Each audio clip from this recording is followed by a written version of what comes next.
truthful information, right? Statistics. We talk a lot about using statistics or numbers when we're talking about facts or informational text. Let's keep going. So moving on. Let's see here. Aaliyah, can you read this slide for me, please? The statistics such as... Start over with your strong voice. The heat just kicked in, okay? Statistics such as... Wait just a second. Statistics. Statistics. There you go. Start one more time. Is statistics such as what we have just reviewed considered strong evidence or weak evidence? Why or why not? Okay, very good. So what we're going to do is we're going to turn and talk with our neighbor to discuss whether statistics is considered strong or weak evidence, because that's a part of informational text, yes? Would y'all agree with that? Yes. Okay, and I'll give you 30 seconds to do so. Your time starts now.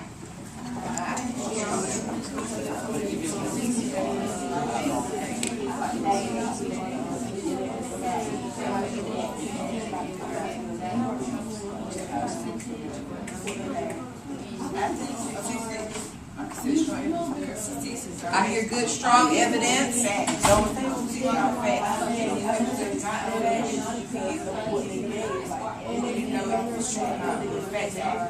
The numbers, very good. That's a good response, Jabria. 10 seconds.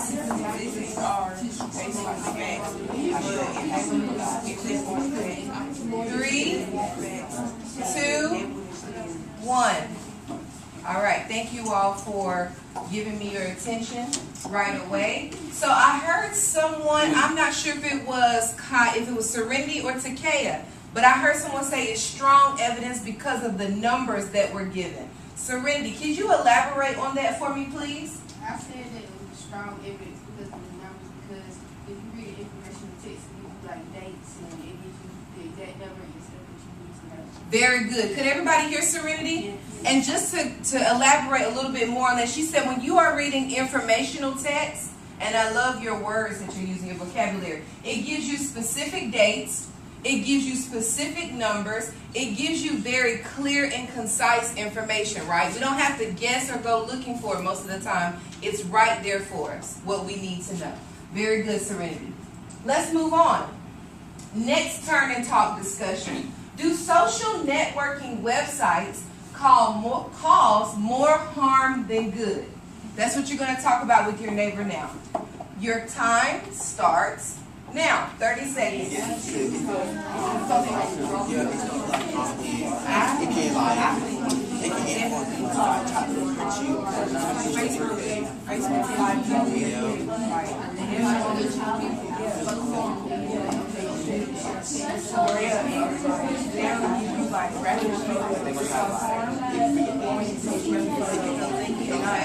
We have 10 seconds remaining. What did you say? More harm than good?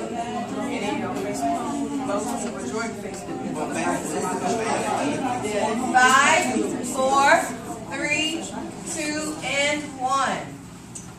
All right, great job. Leo, if I can have you to face forward, please, sir. Thank you. So I would love to hear Vishaka's response, simply because I like the perspective that I heard her speak about. Vishaka, do social networking websites cause more harm than good? It depends on the person. She says it depends on the person. Why do you think that's true, Thomas?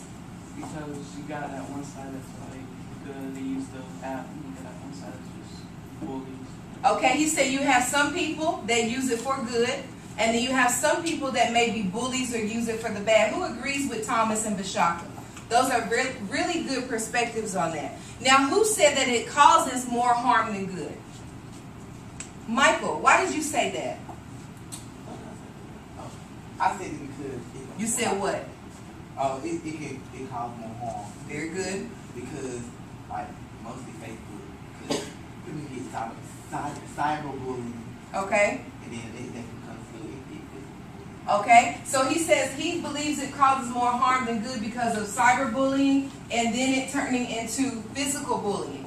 So a lot of this bullying sometimes starts on the internet and then it transitions over to school, right? All right. So it can be a very dangerous thing. So here are our, got a tongue twister, before reading questions. Stephanie, can you read bullet 1? Let's see, DJ, could you read bullet 2? And then Jakia, if you could read bullet 3. Let's begin. How has social media evolved? Why do you believe that authors include examples of how social media can be used? Evaluate how the lives of teenagers would be different if social media did exist. Okay, let's take a minute and think about these 3 questions, and then I'm going to cold call on someone or a few of you to respond.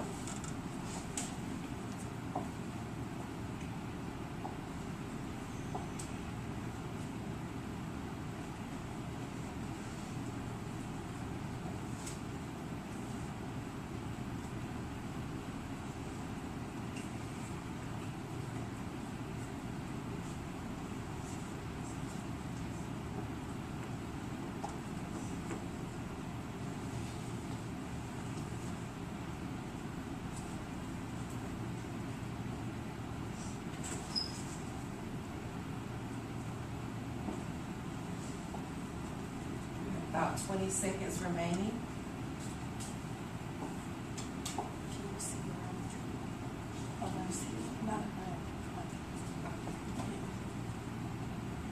Ten seconds.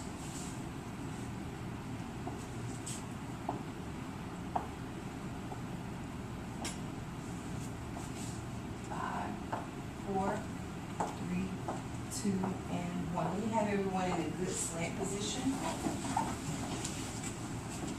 First question.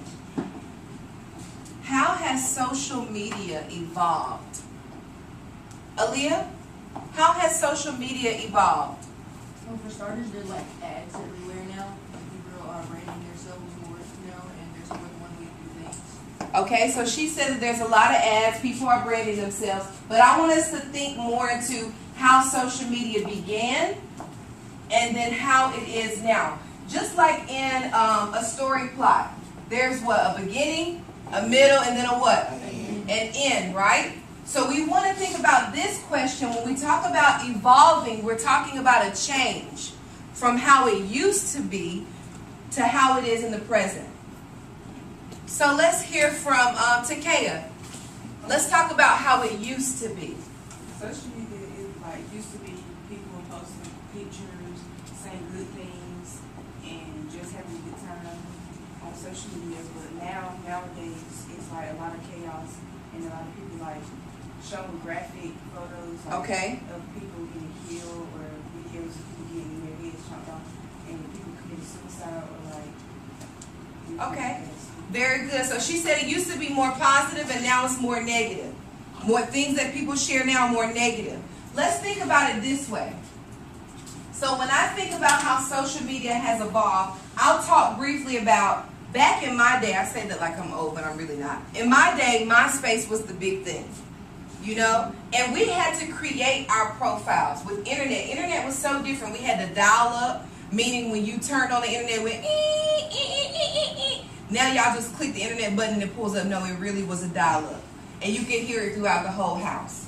And so we had to do links for whatever pictures and songs and videos that we wanted in our profile pages. We had to go find a code, post it in our profile in order for it to be on our page. How lucky y'all have it. How lucky you have it. So that's a way that social media has evolved. It's changed from a dial-up internet for social media to it's free range for social media access. It's right on your fingertips now. Just click on a icon and it pulls right up. Okay? Let's go to, let's go to the last bullet. Evaluate how the lives of teenagers would be different if social media didn't exist. Kylie, what do you think? I think if social media didn't exist, then I think teenagers would be more social and less stressed. Okay, she said more social and less stress. I love the social part because we've really gotten a way of how we communicate with one another. If I came up to Michael, well, I'm friendly with you all, but if somebody on the street came up to Michael and said, "Good afternoon," Michael would probably be like, "What are you speaking to me for? I don't know him."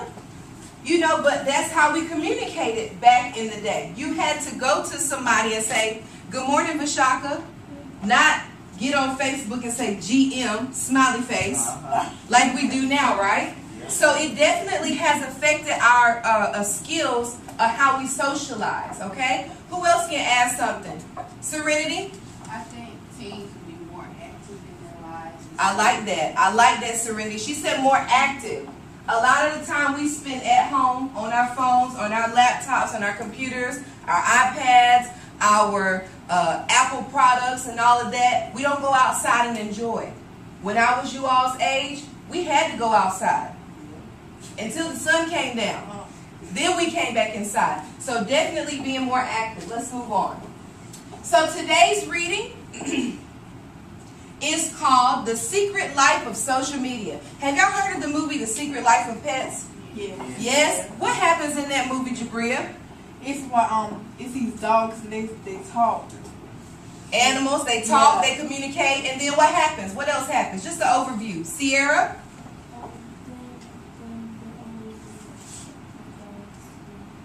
Get in trouble, right? So when the owner leaves, the animals start to get in trouble. Oh, can we relate this to social media? Can I get an amen? Amen. Yes, we can. So today's text is called The Secret Life of Social Media. Let's start reading. If you cannot see where you are seated, feel free to move up.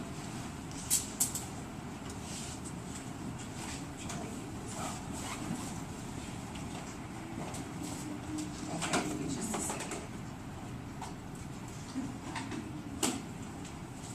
We're going to get started on this today, and then you will finish it for homework. Have a seat, Leah. Earlier this week, Harvard University revealed that it had rescinded admissions offers to at least 10 students who shared offensive images with what they thought was a private Facebook group chat. Uh-oh. The students posted memes and images that mocked minority groups, child abuse, assault, and the Holocaust, among other things. It is easy for parents to be left wondering, what were they thinking? Over the past few years, memes, usually images or videos, with text often meant to be funny or sarcastic in nature, have become one of the most popular ways, along with photos and videos, that youth communicate on social media. While some of that communication can be positive, allowing teenagers to explore their own identity development and find a sense of belonging, it can also get teens into trouble. Who agrees with that? Absolutely. Okay.